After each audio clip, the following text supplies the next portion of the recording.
Estoy en Tel Azeka. Tel Azeka es esa pequeña colina que pueden ver a mis espaldas, en donde hace 3000 años aproximadamente se asentaron los filisteos. Los filisteos, de los cuales venimos hablando en los capítulos anteriores, llegan a la tierra de Israel y se enfrentan al pueblo de Israel. Cerca de esta colina tuvo lugar uno de los combates más famosos de la época antigua de Israel, que es el combate entre David y Goliat. Vamos a subir para poder apreciar desde arriba el valle de Elá, en donde aconteció esa batalla.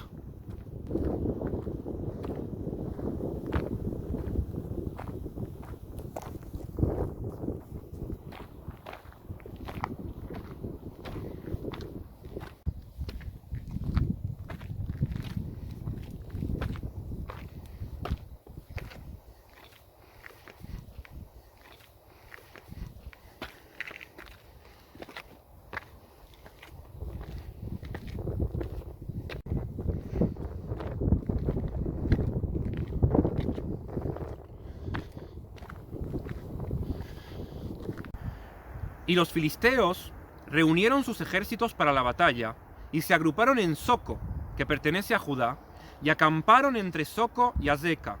Y Saúl y los hombres de Israel también se agruparon y acamparon en el valle de Elá, y presentaron formación de batalla contra los filisteos. Y los filisteos se situaron en la falda de una montaña, e Israel en la falda de otra montaña, y había un valle entre ellos. La Biblia hebrea, el Tanaj, el Antiguo Testamento, libro de Samuel, capítulo 7, versículos 1 en adelante. El pueblo de Israel sigue en guerra en contra de los filisteos. Como vimos en el capítulo anterior, en la batalla de Ebenezer, que pueden ver por aquí, el pueblo de Israel en esa batalla pierde la guerra en contra de los filisteos. Y además los filisteos capturan el Arca de la Alianza. Es una batalla muy traumática para el pueblo de Israel. Y es una época en la que no hay rey en Israel. Inmediatamente después de esa batalla, el pueblo se acerca a Samuel, Shmuel Anabí, Samuel el profeta, y le piden un rey. Ellos quieren tener un rey como el resto de las naciones, y es ahí cuando comienza la época de la monarquía unificada de Israel. El primer rey va a ser Saúl, como acabamos de leer, que también va a seguir en guerra en contra de los filisteos. Algunas guerras, algunas batallas las van a ganar y otras batallas las van a perder. Y en este momento, en este contexto histórico, siendo Saúl ya el rey de Israel, va a tener lugar un combate decisivo. El pueblo de Israel viene de la región de las montañas y acampa en un monte que se llama Soco. Los filisteos vienen de la llanura de la costa y acampan en un lugar que se llama Azeka. Y en el medio, un valle, el valle de Elá. En ese valle va a tener lugar la batalla decisiva. En este momento nos encontramos precisamente en ese lugar geográfico. Y para eso quiero que me acompañen para ver dónde es que nos encontramos.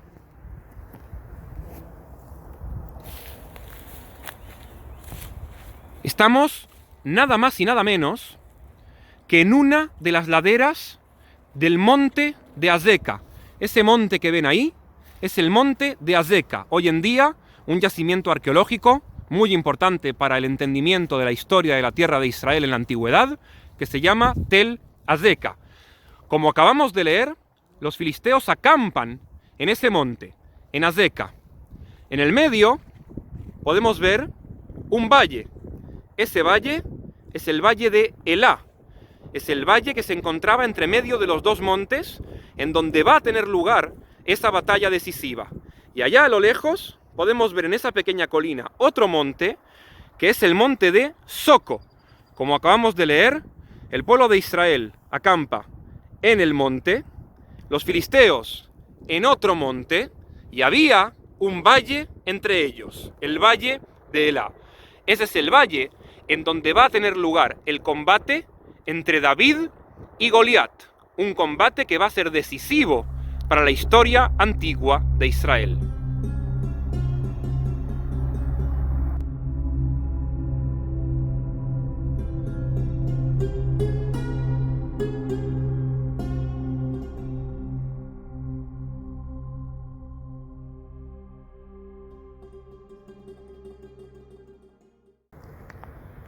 Una vez formados los dos ejércitos, el pueblo de Israel en Soco y los filisteos en Azeca, y en el medio el valle de Elá, aparece un gigante filisteo llamado Goliat, que desafía al pueblo de Israel, que se burla del pueblo de Israel, que insulta a los hijos de Israel y que propone que uno de los soldados de Israel pelee contra él en un combate de 1 contra 1.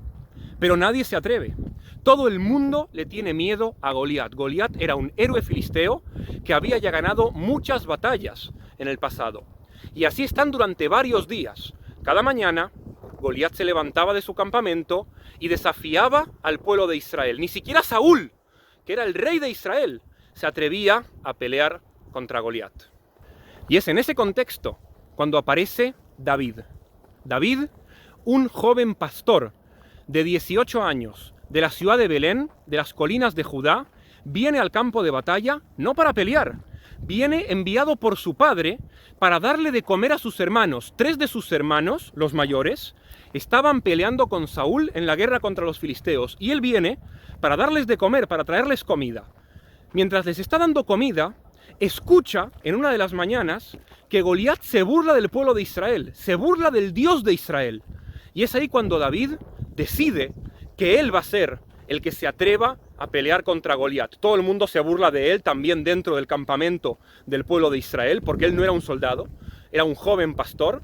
Y mientras Goliat se está burlando de David, y mientras Goliat está insultando al pueblo de Israel, David le dice: tú vienes con tu armadura, con tus armas, con tu espada, pero yo vengo en nombre del Dios de Israel, del Dios de los ejércitos. En ese momento, David agarra una piedra y con una honda le tira a Goliat la piedra, una piedra que impacta directamente en su frente, matando a Goliat al instante. David no era un soldado, no tenía una espada, va corriendo hacia el cuerpo de Goliat, que había caído hacia el suelo, y con la propia espada de Goliat que David le quita, le corta David a Goliat la cabeza. Cuenta el libro de Samuel que los filisteos huyen muertos de miedo y el pueblo de Israel los persigue, y esta victoria, gracias a David, la gana el pueblo de Israel aquí, en el valle de Elá. Nos encontramos exactamente en el lugar en donde tuvo lugar esta batalla. Aquí aconteció este combate heroico entre David y Goliat. Podemos imaginarnos al pueblo de Israel acampando ahí en la región de Soco, el valle de Elá en el medio, y aquí en cuya ladera nos encontramos la región de Azeca. En este lugar es donde aconteció nada más y nada menos que la famosa batalla entre David y Goliat, entre el pueblo de Israel y los filisteos, una batalla que gana, en este caso, el pueblo de Israel.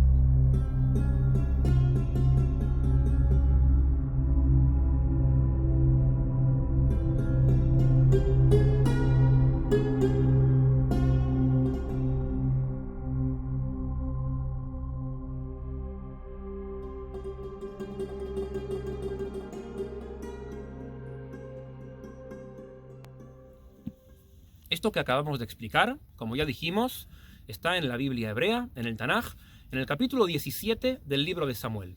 Pero un capítulo antes, en el capítulo 16, nosotros leemos que Dios, por intermediario de su profeta Samuel, ya había escogido a David como el futuro rey de Israel.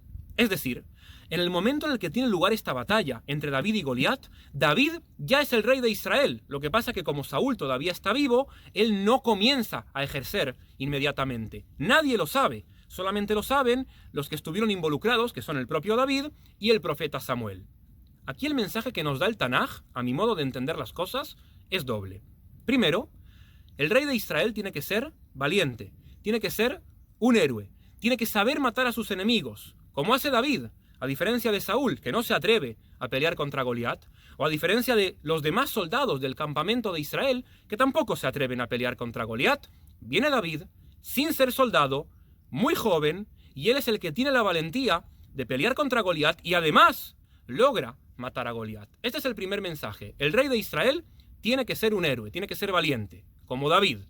Pero el segundo mensaje, que muchas veces pasa desapercibido, es que el rey de Israel es uno más de entre el resto del pueblo. No es alguien superior. Y esto lo vemos en el capítulo 16, cuando Samuel va a buscar a David. Él va a una ciudad llamada Belén, Betlehem, una ciudad muy humilde, en donde encuentra a la familia de David, que es una familia de pastores, que se dedican a trabajar la tierra y a cuidar sus rebaños, para que podamos entender que ese es el origen humilde del rey David. Todo el pueblo de Israel está al mismo nivel, inclusive el rey. Todos tienen que cumplir las leyes, inclusive el rey. La Torá, que Dios entrega en el monte Sinaí, es para todos, también para el rey. El rey está sujeto a las mismas leyes que el pueblo, y más en el caso del rey David, siendo que él es uno más que surge del pueblo. Ese origen humilde del rey David nos ayuda a entender que, a diferencia de los reyes que había en las naciones de alrededor, el rey nunca está por encima del resto. En las demás naciones, los reyes eran soberanos que tenían el poder absoluto para hacer lo que les dé la gana. Incluso, en algunas ocasiones, se consideraban dioses. Esto es opuesto a lo que sucede con el rey de Israel, opuesto a lo que sucede con el rey David.